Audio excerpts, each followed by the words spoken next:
ఉద్యమ రాజకీయాల మీద ఎక్కువగా నిలిచిందనే భావన ఉంది. కానీ ఇప్పుడు అధికారంలో భాగస్వామిగా ఉన్న పార్టీగా గ్రామస్థాయి నుంచి సంస్థాగతంగా బలపడాల్సిన అవసరం కనిపిస్తోంది.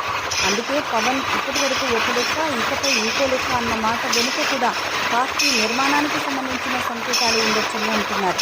ఇక కేవలం సభలు, ర్యాలీలు కాకుండా బూత్ స్థాయి నుంచి పార్టీ నిర్మాణం మొదలయ్యే అవకాశం ఉందని కూడా చర్చ నడుస్తోంది.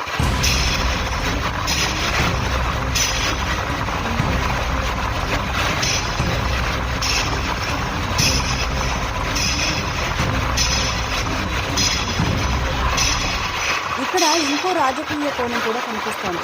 జనసేనకు గతంలో ఒక విమర్శ ఉండేది. పార్టీ ప్రభావం కొన్ని ప్రాంతాలకు మాత్రమే పరిమితమైందని ప్రత్యర్థులు తరచూ విమర్శించేవారు.